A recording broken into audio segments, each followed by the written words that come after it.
अस्सलाम वालेकुम। आज की वीडियो बनाने का मकसद यही था कि ज़रा इंट्रोडक्शन दे दिया जाए कि इस्लामिक बैंकिंग क्या है और ये किन फंडामेंटल्स पे काम करती है और इसकी जो है बैकग्राउंड क्या है।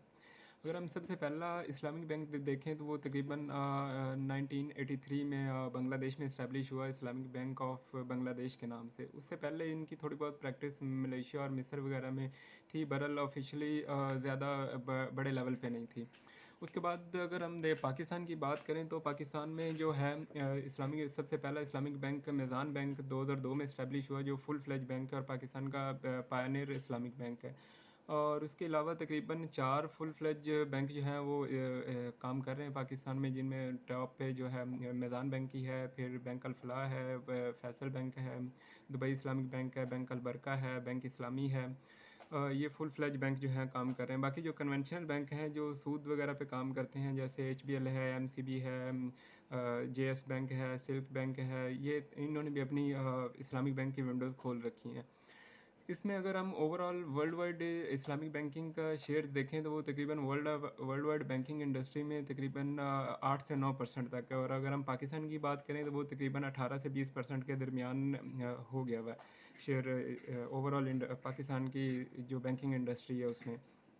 ये तकरीबन रैपिडली ग्रो कर रहा है और वर्ल्ड वाइड ग्रो कर रहा है। अगर हम वेस्ट की बात करें तो उन्होंने भी इसी एसेट पे इसको इस्लामिक बैंकिंग को एसेट बेस्ड बैंकिंग भी बोलते हैं, और उन्होंने इसका नाम एथिकल बैंकिंग रखा है और वो भी इसी पे काम कर रहे हैं, क्योंकि ये एक एसेट बेस्ड बैंकिंग होती है। विदाउट एसेट बेस्ड इसमें कोई ट्रांजैक्शन या ये वो नहीं होती। बहरहाल कन्वेंशनल में विदाउट एसेट्स बहुत सी ट्रांजैक्शन हो रही होती हैं, और जिसकी वजह से ओवरऑल इन्फ्लेशन और ये वो सारी चीज़ें बढ़ती और स्लम्प चीज़ों में आते हैं।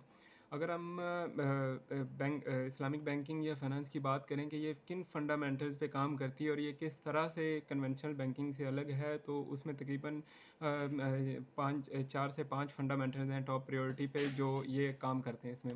अगर हम सबसे पहला देखें तो उसमें सबसे पहला तो सूद ही है, जो हम मार्केट से हमें पता चलता है। सूद इस्लामिक बैंकिंग या फाइनेंस, इस्लामिक फाइनेंस में सूद को रिबा का लफ्ज़ दिया गया है। जो हम आम जानते हैं कि सूद उसको कहते हैं कि आपने किसी को कर्ज़ा दिया हुआ है और उस पे किसी किस्म का भी आप कोई भी बेनिफिट लेते हैं तो उसको सूद बोलते हैं।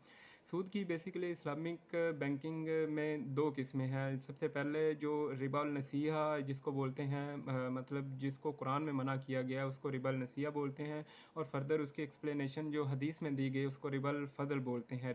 रिबा मतलब इंटरेस्ट की 2 इकसाम जो हैं वो इस्लामिक बैंकिंग और फाइनेंस में दी गई हैं।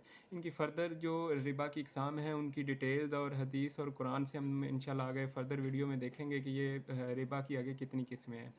उसके बाद जो दूसरे नंबर पर फंडामेंटल या रूल है वो है प्रॉफिट एंड लॉस की शेयरिंग। इस्लामिक बैंकिंग या इस्लामिक फाइनेंस में प्रॉफिट एंड लॉस की शेयरिंग होती है, या प्रॉफिट सारा किसी एक पार्टी का नहीं होता और ना लॉस किसी एक पार्टी का होता है।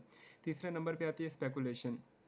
स्पेकुलेशन अगर हम देखें, स्पेकुलेशन की सबसे बड़ी मिसाल हमारी स्टॉक एक्सचेंज है। और स्टॉक एक्सचेंज इस तरह से कि हम उसमें इन्वेस्ट कर रहे होते हैं, इन्वेस्ट हम गैस पे कर रहे होते हैं, क्योंकि हम मार्केट को देख के करते हैं कि इस कंपनी के शेयर जो हैं कल बढ़ जाएंगे या एक महीने बाद बढ़ जाएंगे। हम इसमें एक स्पेकुलेशन होती है कि हमें आइडिया नहीं होता, बहरहाल हम मार्केट को देख के गैस की बेसिस पे काम कर रहे होते हैं। तो इसमें भी इस्लाम जो शरिया कंप्लाइंट बैंकिंग है, जिसको इस्लामिक बैंकिंग भी बोलते हैं, वो मना करती है कि आप स्पेकुलेशन वाली ट्रांजैक्शन नहीं करेंगे।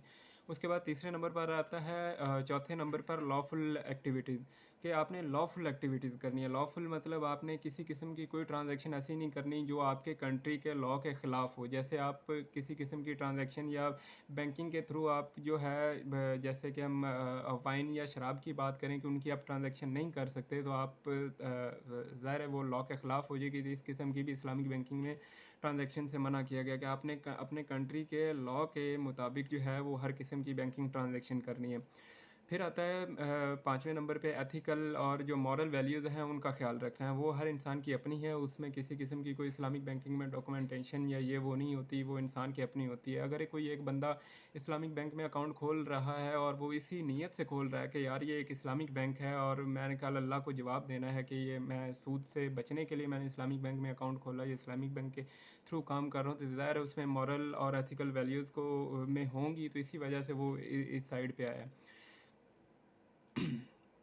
تو اگر ہم فردر آگے بات کریں تو اس کی آگے جو جن ایگریمنٹس پہ یہ کام کرتا ہے اسلامک بینکنگ یا اسلامک انڈسٹری، وہ مشارکہ، مضاربہ، اسلامک ٹرمز کے میں نام لے رہا ہوں جو عام لوگ زیادہ تر نہیں جانتے ہوں گے۔ مشارکہ کہتے ہیں پارٹنرشپ کو، اور مرابع بھی پارٹنرشپ ہی ہوتا ہے۔ برحال اس میں ایک پارٹی اپنا جو انویسٹ کر رہی ہوتی ہے اور دوسری پارٹی سروسز دے رہی ہوتی ہے۔